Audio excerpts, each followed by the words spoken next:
Om Swastiastu. Terima kasih atas kesempatan yang telah diberikan kepada kelompok kami, yaitu kelompok 2.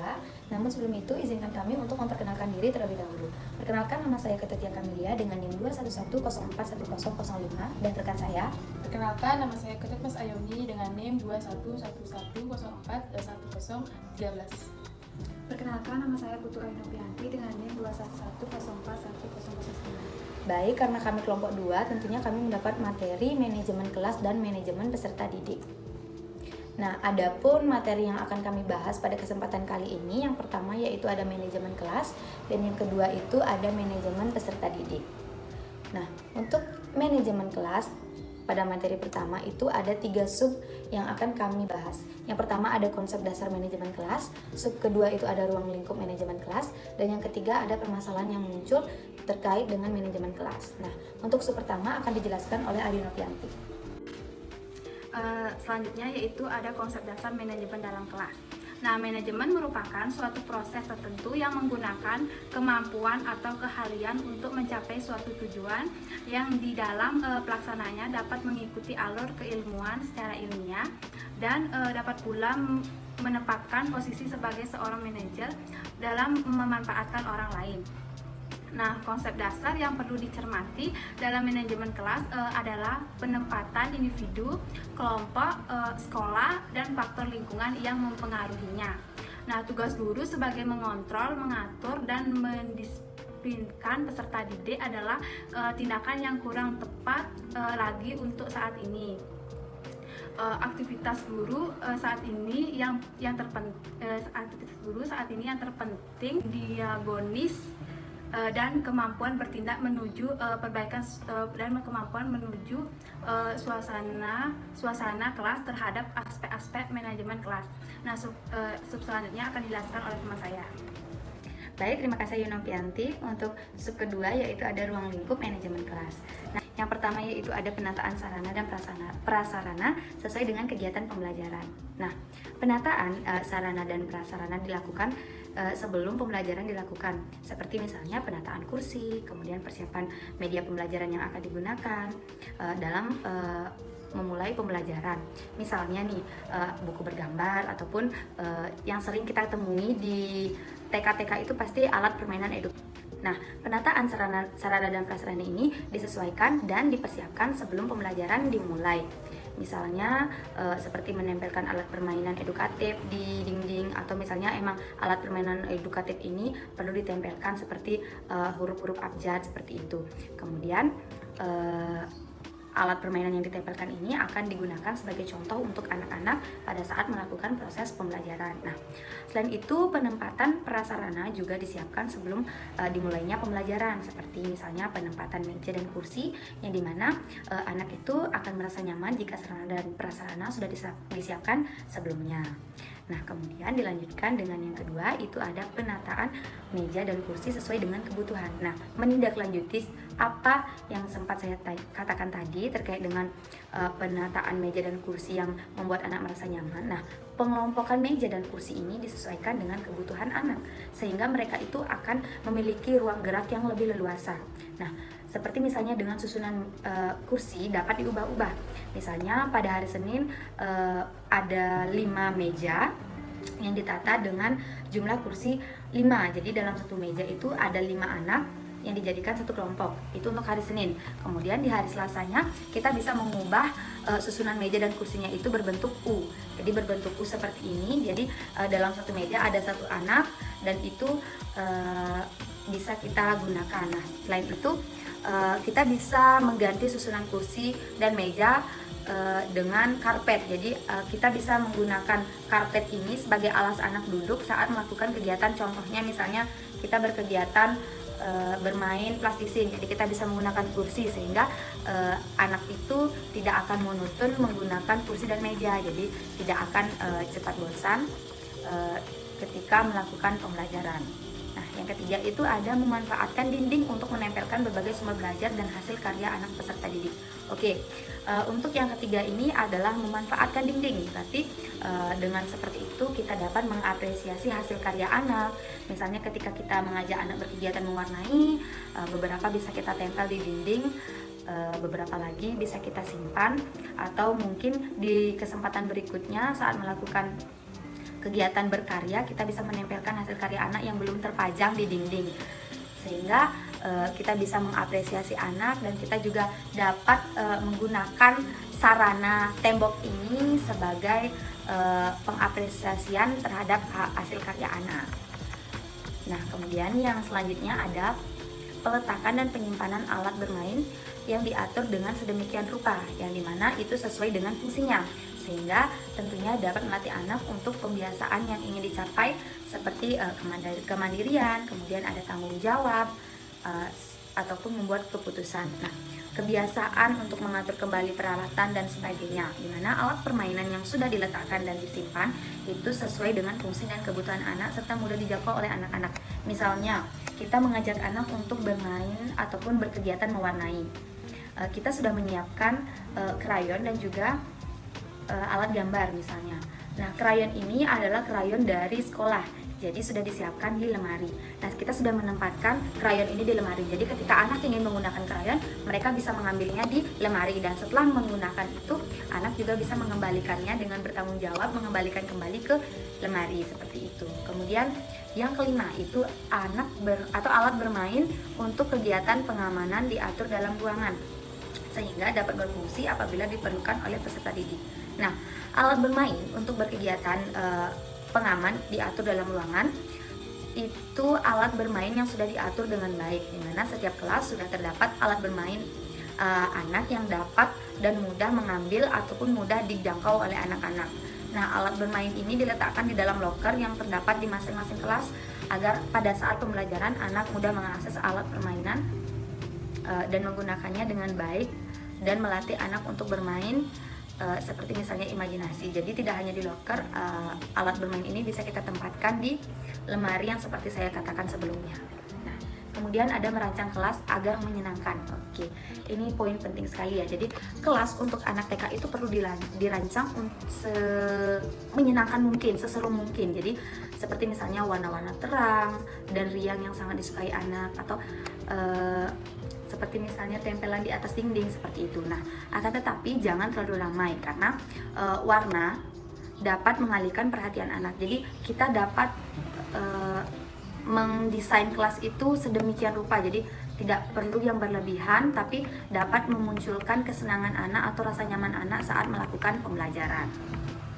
Oke, yang selanjutnya ada mengusahakan cahaya matahari sebaiknya masuk ke dalam kelas sehingga ruangan kelas tetap terang. Jadi cahaya matahari ini disesuaikan agar dapat masuk dengan baik ke kelas, sehingga kelas itu tidak akan terasa gelap dan tidak akan terasa terang. Jadi matahari siang hari itu kan seperti yang kita ketahui adalah panas. Jadi bagaimana strategi kita yang baik agar matahari itu tidak terlalu terang dan tidak membuat gelap kelas. Jadi kita bisa mengaturnya dengan baik, misalnya dengan penggunaan korden ataupun pintu yang sengaja kita tutup ketika matahari sudah muncul, sehingga pintu yang ditutup itu dapat kita gunakan sebagai ruang kelas yang memiliki AC. Jadi ketika pintu ditutup, kelas tidak akan kepanasan karena sudah menggunakan AC. Oke. Sub selanjutnya yaitu sub ketiga akan dijelaskan oleh teman saya. Baik, untuk sub ketiga itu ada permasalahan yang terjadi akibat manajemen kelas. Nah, menurut Mudasir, masalah-masalah itu terbagi menjadi dua. Yang pertama ada masalah dalam kelas, dan yang kedua itu ada pengelompokan manajemen pengelolaan yang terjadi di kelas. Yang pertama ada masalah yang terjadi dalam kelas, yaitu biasanya tingkat penguasaan materi oleh siswa di dalam kelas. Guru dalam mengatasi hal ini hendaknya memperhatikan materi dan bahan ajar yang akan diajarkan kepada siswanya agar dapat mencapai tujuan pelajaran yang ingin dicapai. Yang kedua itu ada fasilitas yang diperlukan. Fasilitas ini juga sangat berpengaruh terhadap materi yang akan kita ajarkan kepada siswa. Contohnya yaitu media pembelajaran, tempat yang akan kita gunakan untuk mengajarkan anak, apakah itu dapat membuat anak senang, dan serta fasilitas lain yang juga dapat menunjang kegiatan pembelajaran kita agar dapat mencapai tujuan pembelajaran. Yang ketiga itu ada kondisi siswa. Kondisi siswa ini juga sangat berpengaruh terhadap proses pembelajaran yang terjadi di dalam kelas. Karena dapat menunjukkan bahwa pembelajaran yang kita ajarkan itu sudah berhasil ataupun sebaliknya. Yang keempat itu ada teknik mengajar guru. Teknik mengajar guru ini digunakan oleh guru pada saat mengajarkan kepada peserta didiknya bagaimana metode yang digunakan dan serta juga memperhatikan tujuan pembelajaran serta perencanaan yang akan kita gunakan untuk mencapai tujuan pembelajaran. Nah, selanjutnya masalah kedua itu ada pengelompokan masalah yang terjadi dalam pengelolaan kelas. Yang pertama itu adalah masalah individu. Masalah individu juga sangat berpengaruh terhadap proses pembelajaran karena dengan misalnya siswa tidak berhasil dalam mengembangkan kepercayaan diri mereka, maka mereka akan merasa mereka gagal atau tidak mampu berinteraksi dengan temannya. Nah, yang kedua itu adalah masalah pengelompokan. Masalah ini juga sangat penting terjadi. Misalnya, jika dalam kelas ditunjukkan untuk mendirikan beberapa kelompok. Nah, misalnya dalam satu kelompok itu siswa tidak mau berinteraksi dan kurang kompak dalam membentuk kelompok mereka untuk mencapai tujuan pembelajaran. Maka tujuan pembelajaran itu juga akan terhambat karena siswa tidak kompak dalam melakukannya. Nah, sekian pembahasan dari saya. Untuk materi kedua akan dilanjutkan oleh rekan saya. Baik, itu dia tadi materi pertama. Kita akan lanjutkan dengan materi kedua, yaitu manajemen peserta didik. Masih sama seperti materi pertama, yaitu ada 3 sub seperti konsep dasar manajemen peserta didik, kemudian ruang lingkup manajemen peserta didik, dan yang ketiga permasalahan yang muncul terkait manajemen peserta didik. Untuk sub pertama akan dijelaskan oleh teman saya.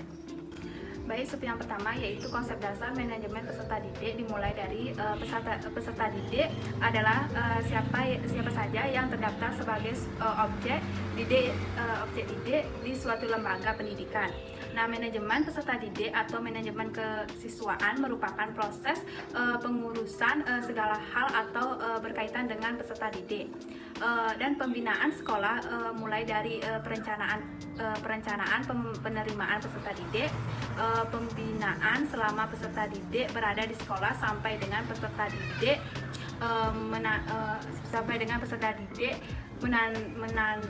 menempatkan pendidikannya melalui penciptaan suasana yang kondusif terhadap berlangsungnya proses belajar mengajar yang efektif. Selanjutnya yaitu ada tujuan khusus manajemen peserta didik adalah sebagai berikut. Nah, yang pertama yaitu meningkatkan pengetahuan, keterampilan, dan psikomotor peserta didik. Yang kedua yaitu menyalurkan dan mengembangkan kemampuan umum, kecerdasan, bakat, dan minat peserta didik. Dan yang ketiga yaitu menyalurkan aspirasi, harapan, dan memenuhi kebutuhan peserta didik.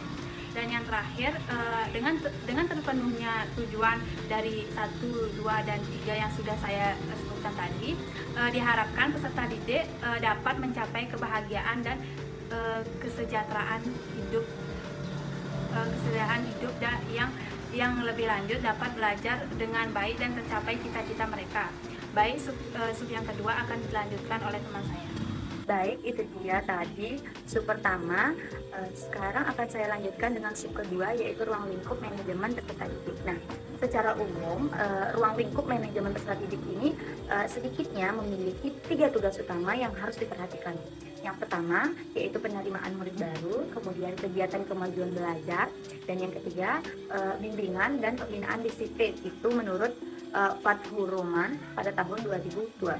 Nah, untuk ruang lingkup manajemen peserta didik menurut Imron pada tahun 2016 itu ada sekiranya 9 Yang pertama itu ada perencanaan peserta didik, kemudian kedua penerimaan peserta didik baru, ketiga ada orientasi peserta didik, yang keempat mengatur kehadiran dan ketidakhadiran dari peserta didik, kemudian kelima itu ada pengelompokan peserta didik, kemudian yang keenam ada mengatur evaluasi hasil belajar dari peserta didik, ketujuh mengatur kenaikan tingkat dari peserta didik, kedelapan itu mengatur peserta didik yang mutasinya dan drop out, serta yang kesembilan ada kode etik, pengadilan, hukuman, dan disiplin peserta didik. Kita bahas satu-satu. Mulai dari yang pertama ada perencanaan peserta didik. Nah, peserta didik itu harus direncanakan, karena dengan adanya suatu perencanaan ini segala sesuatunya dapat kita pikirkan dengan matang, dapat kita pikirkan dengan baik, sehingga dengan memperhatikan seluruh aspek yang melingkupinya, tentunya dengan demikian masalah-masalah yang akan muncul itu dapat ditangani dengan sesegera mungkin dan sebaik mungkin. Nah, kemudian yang kedua ada penerimaan peserta didik baru. Nah, penerimaan peserta didik baru ini adalah salah satu kegiatan manajemen peserta didik yang sangat penting di lembaga PAUD atau TK. Nah, dalam penerimaan peserta didik baru ini tentunya meliputi beberapa tahapan. Misalnya yang pertama itu ada kebijaksanaan dari penerimaan peserta didik, kemudian bagaimana sistem penerimaan peserta didik yang akan diterima, kemudian kriteria dari penerimaan peserta didik baru, prosedur penerimaan peserta didik baru, hingga problematika dari penerimaan peserta didik baru. Nah, selanjutnya itu ada orientasi peserta didik. Nah, peserta didik yang sudah melakukan pendaftaran ulang, nah setelah mendaftarkan diri dan dinyatakan diterima, pasti ada yang namanya pendaftaran ulang. Nah, di pendaftaran ulang ini mereka kemudian akan memasuki masa orientasi peserta didik di sekolah. Nah, orientasi ini dilakukan di hari-hari pertama masuk sekolah. Misalnya pada bagian ini kita bisa urutkan seperti terdiri dari alasan dan batasan orientasi peserta didik, kemudian tujuan dan fungsi orientasi dari peserta didik, kemudian hari-hari pertama di sekolah, dan yang terakhir orientasi dari peserta didik. Kemudian yang keempat itu ada mengatur kehadiran dan ketidakhadiran dari peserta didik. Nah, seperti yang kita ketahui dari kehadiran peserta didik di sekolah ini tentunya sangat penting sekali, karena jika peserta didik tidak hadir di sekolah ataupun dalam suatu proses belajar mengajar, tentunya aktivitas belajar ini akan tidak efisien, atau bahkan jika banyak yang tidak hadir akan tidak dapat dilaksanakan dengan baik. Nah, dengan kehadiran peserta didik di sekolah atau dalam proses belajar mengajar itu merupakan suatu kondisi yang memungkinkan terjadinya interaksi belajar mengajar. Jadi sangat penting sekali untuk mengatur kehadiran dan ketidakhadiran peserta didik, sehingga interaksi belajar mengajarnya juga dapat disesuaikan dengan kehadiran dan ketidakhadiran dari peserta didik. Kemudian kelima ada pengelompokan peserta didik. Nah, untuk peserta didik yang sudah mendaftarkan ulang, mereka perlu dikelompokkan atau diklasifikasikan dengan pengklasifikasian yang diperlukan itu bukan dimaksudkan untuk mengotak-otakan peserta didik. Misalnya ini lebih ke dimaksudkan untuk membantu keberhasilan mereka. Jadi seperti halnya dengan karakteristik. Jadi anak dengan karakteristik seperti ini dikumpulkan dengan anak dengan karakteristik. Misalnya salah satu karakteristik anak itu mudah bosan. Jadi anak digabungkan dengan anak yang memiliki karakteristik yang sama atau hampir sama, seperti itu. Sehingga kegiatan yang di dalamnya itu misalnya urgensi dari pengelompokan, kemudian wacana dari pengelompokan, kemudian jenis-jenis pengelompokan, serta pengelompokan ataupun penjurusan. Kalau misalnya di PG PAUD itu dikelompokkan sesuai dengan karakteristiknya seperti yang saya katakan tadi. Nah, selanjutnya ada mengatur evaluasi hasil belajar peserta didik. Mengevaluasi hasil belajar terhadap peserta didik ini sangat perlu dilakukan agar diketahui perkembangan dari waktu ke waktu. Jadi, dengan adanya evaluasi hasil belajar peserta didik ini dimaksudkan untuk mengetahui sejauh mana sih peserta didik ini telah dapat menampilkan performa atau apa yang ia miliki dalam dirinya. Jadi, seperti di PAUD itu ada yang namanya sudah berkembang, yang seperti itu, sudah berkembang sesuai harapan, belum berkembang, atau sudah berkembang dengan sangat baik. Itu. Kemudian yang ketujuh itu ada mengatur kenaikan tingkat peserta didik. Jadi kenaikan kelas itu dapat diatur sesuai dengan kebijakan dari masing-masing lembaga.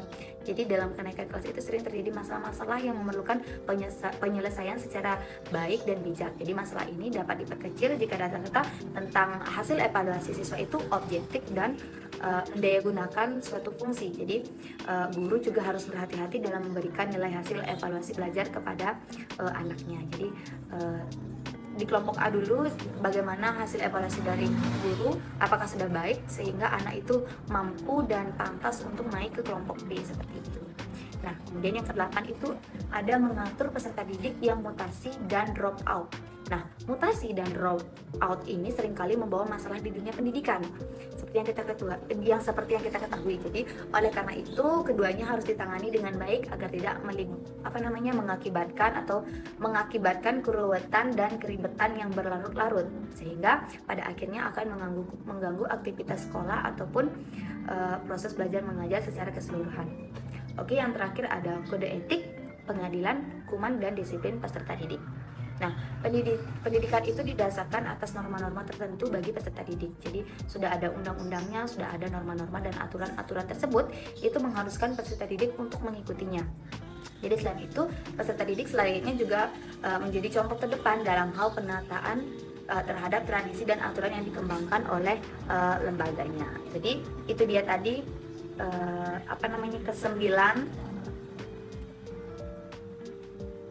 kesembilan ruang lingkup manajemen peserta didik menurut Imron tahun 2016. Oke, itu sub kedua. Untuk sub ketiga akan dilanjutkan oleh teman saya. Baik, untuk sub yang ketiga itu ada permasalahan yang muncul terkait dengan manajemen peserta didik. Permasalahan yang muncul itu menurut kelompok kami ada 4. Yang pertama itu ada problematika pembelajaran. Pelaksanaan pembelajaran di lembaga PAUD menurut kelompok kami itu masih sangat monoton dan membuat anak cepat bosan untuk mengikuti pembelajaran. Jadi kita sebagai calon guru harus lebih kreatif lagi dalam mengajak anak untuk mengikuti pembelajaran sehingga anak tidak bosan dan anak bersemangat untuk mengikuti pembelajaran. Permasalahan yang kedua itu adalah mengenai biaya atau anggaran pendidikan pada lembaga PAUD atau TK.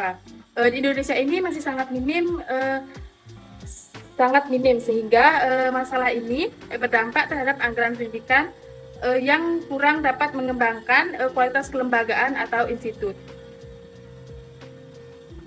Bantuan dari pemerintah itu sudah ada namun masih kurang mencukupi untuk sarana dan prasarana pembelajaran yang ada di lembaga PAUD. Nah, untuk problematika yang ketiga itu ada kekerasan pada anak usia dini. Kekerasan ini masih sering terjadi di dalam maupun di luar sekolah, sehingga ini juga dapat mempengaruhi mental serta perkembangan anak.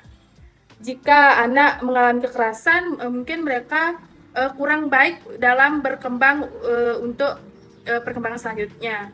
Nah, hal ini juga berpengaruh terhadap hasil belajar mereka yang telah mereka lalui. Nah, untuk problematika yang terakhir itu masih kurangnya peserta didik.